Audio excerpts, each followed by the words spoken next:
শীতের দিনে জলখাবারে লুচি, কচুরি, রাধাবল্লভী এগুলো জাস্ট অসাধারণ লাগে। তো আজকে আমি আপনাদের সঙ্গে শেয়ার করে নেব মিষ্টির দোকানে যেভাবে রাধাবল্লভী তৈরি করা হয় তার রেসিপি। নমস্কার, আমি পারমিতা, রসনা কুকিংয়ে আপনাদের সবাইকে স্বাগত। তো রাধাবল্লভী বানানোর জন্য আমি বিউলির ডাল, খোসা ছাড়ানো বিউলির ডাল কিন্তু ভিজিয়ে রেখেছিলাম প্রায় 1.5 থেকে 1.25 কাপ। সারা রাত্রে ভিজিয়ে রেখেছিলাম, তারপরে জল ঝরিয়ে নিয়েছি। অল্প জল দিয়ে একদম ফাইন পেস্ট একটা তৈরি করে নিচ্ছি। কিচ্ছু নয়, শুধুমাত্র বিউলির ডাল বা বিরি দিয়েছি এটাতে।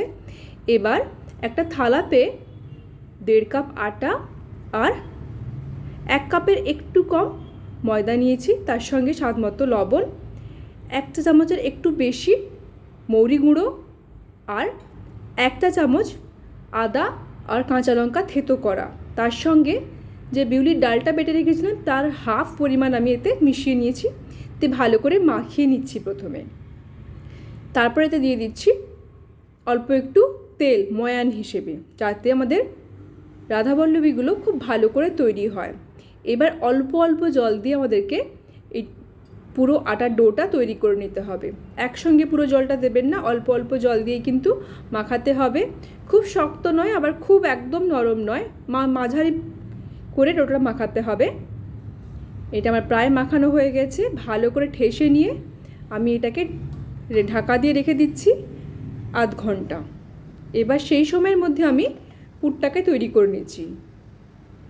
কড়াইতে তেল গরম হয়ে গেছে, কালো জিরে আর হিং ফোড়ন দিয়েছি, সঙ্গে অল্প একটু 1 চা চামচ আদা কাঁচা লঙ্কা থেতো করা দিয়েছি, তার সঙ্গে 1.5 চা চামচ মৌরি গুঁড়ো আর 1 চা চামচ ধনে গুঁড়ো দিয়েছি। ভালো করে ভেজে নিয়েছি, বেশ সুন্দর গন্ধ আসছে মশলা থেকে। এবার এর মধ্যে বেটে রাখা বিউলির ডাল বা কলাইয়ের ডাল দিয়ে দিচ্ছি।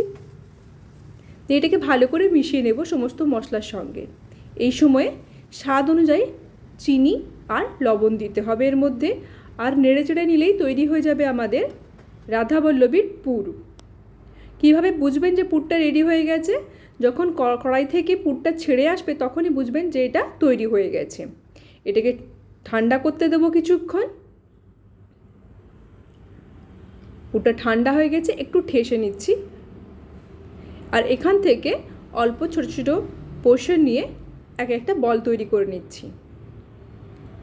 আমি সাধারণত যে সাইজের রাধাবল্লভী বানাই তার থেকে একটু ছোট পুরটা রেডি করে রাখি।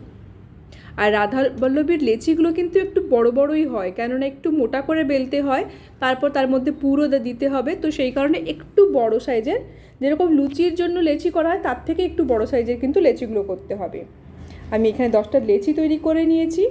এবারে প্রত্যেকটা লেচির মাঝখানে ভেজে রাখা পুরটা দিয়ে দিচ্ছি, দিয়ে এইভাবে মুড়ে নিচ্ছি। যেভাবে দেখাচ্ছি সেইভাবে কিন্তু পুরগুলোকে প্রত্যেকটা লেচির মধ্যে ভরে দিতে হবে, আর ভালো করে 2 হাতের তালুর সাহায্যে পাকিয়ে নিতে হবে।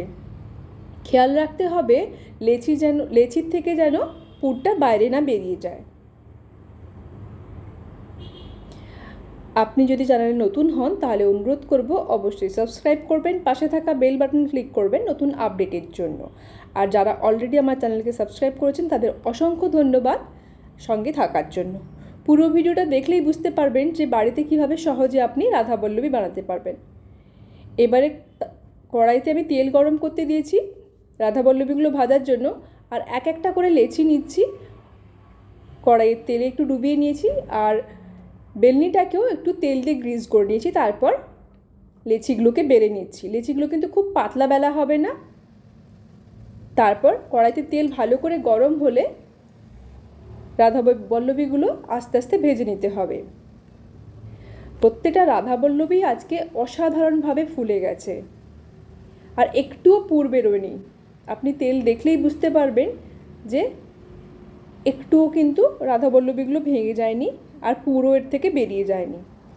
বেশ লাল লাল করে ভেজে নিতে হবে রাধাবল্লভীগুলো, আর তেল ঝরিয়ে তুলে রাখতে হবে। এর সঙ্গে আপনি সার্ভ করুন মিষ্টির দোকানের মতো আলু দিয়ে ছোলার ডাল। তার রেসিপি আমি আমার ফেসবুক পেজে আপলোড করব, অবশ্যই দেখবেন। আর বাড়িতে ট্রাই করার পর আমাকে জানাবেন কেমন লাগলো।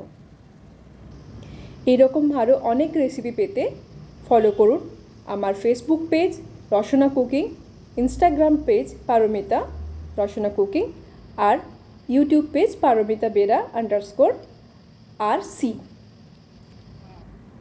বাড়িতে ট্রাই করার পর কিন্তু আমাকে অবশ্যই জানাবেন কেমন লাগলো। আজ তাহলে এই পর্যন্ত, দেখা হবে পরের ভিডিওতে। ভালো থাকবেন, নমস্কার।